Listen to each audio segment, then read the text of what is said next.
মায়ের চলে যাওয়ার 10 দিন। ঘর জুড়ে ব্যস্ততা, হাঁড়ি কড়াইয়ের শব্দ, কারো ডাকাডাকি, কারো ছুটে চলা। শোকের ঘন কালো ছায়ার মাঝেও জীবন থেমে নেই। গ্রামের মানুষ সবাই এসে হাত লাগিয়েছে। কেউ সবজি কাটছে, কেউ চাল ধুচ্ছে, কেউ প্যান্ডেলের দড়ি টানছে। যেন পুরো গ্রাম একসাথে দাঁড়িয়ে আছে আমাদের পাশে।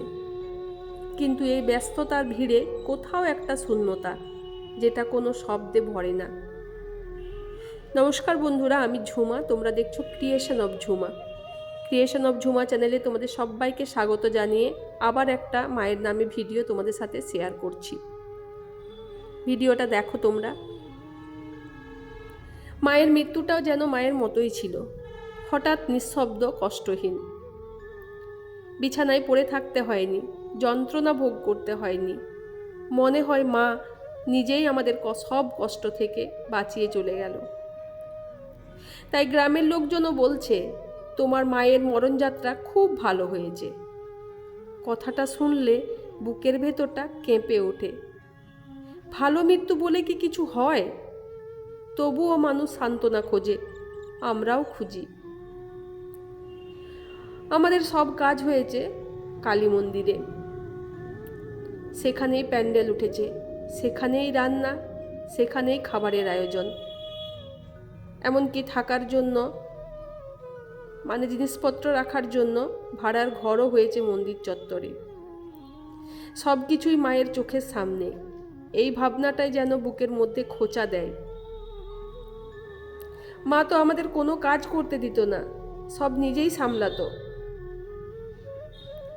আজ সেই মায়ের সামনেই মায়ের জন্য সব কাজ হচ্ছে, অথচ মা নেই।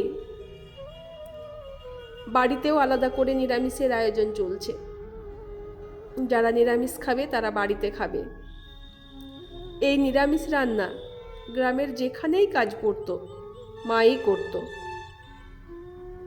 আজ সেই নিরামিষ রান্নার গন্ধে মনটা ভেঙে চুরমার হয়ে যায়। মনে হয় মা একটু পরেই হাঁড়ির ঢাকনা তুলে বলবে, নুন ঠিক হয়েছে তো? কিন্তু না, আজ রান্না আছে, রান্নার মানুষটা নেই। মা, তুমি কোথায় গেলে? জানি কেউ চিরস্থায়ী নয়, জানি আমরাও একদিন চলে যাব, কিন্তু তোমার চলে যাওয়াটা মেনে নিতে পারছি না মা। তুমি তো বলেছিলে রিমঝিমের বিয়েতে কত আনন্দ করবে, কত স্বপ্ন, কত প্রস্তুতি ছিল তোমার। আজ তোমার বাড়িতে কত আয়োজন, কত রান্নাবান্না, সবই তোমার জন্য, অথচ তুমি নেই। আমরা 5 বোন 1 ভাই, তোমাকে ছাড়া সবাই আমরা অপূর্ণ। 10 দিনের ঘাটে সবাই গেছে,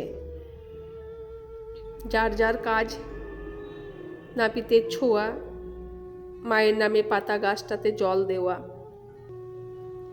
সবশেষে সবাই একসাথে উঠে আসা। এই পর্যন্তই আমি দেখতে পেরেছি, কারণ আমার ফোনটা আমার হাতে ছিল না।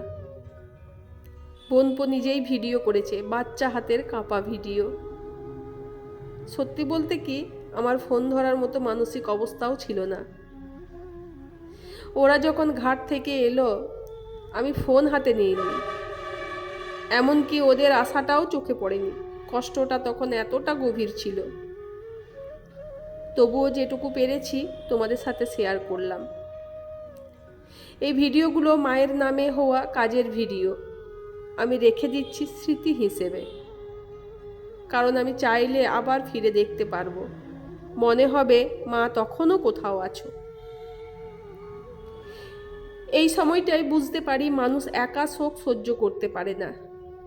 এই সময় পাশে কিছু মানুষের খুব দরকার হয়, যারা কথা না বলেও পাশে বসে থাকে, যারা চোখের জল দেখেও প্রশ্ন করে না, যারা শুধু বলে আমি আছি।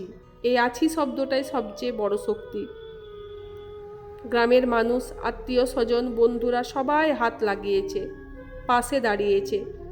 শোকের মাঝেও এই সহানুভূতি, এই একসাথে থাকা ভেঙে পড়া মনটাকে একটু শক্ত করে। মা নেই, কিন্তু মায়ের ভালোবাসা ছড়িয়ে আছে মানুষের মধ্যে, কাজের মধ্যে, স্মৃতির মধ্যে।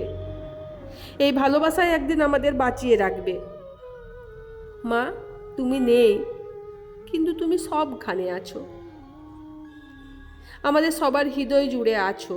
তুমি থাকবে মা, কারণ তোমার চলে যাওয়াটা আমরা কেউ মেনে নিতে পারছি না, খুবই কষ্ট হচ্ছে। মা বাবা চলে গেলে এতটা কষ্ট হয়, তোমাদেরকে না হারালে বুঝতে পারতাম না।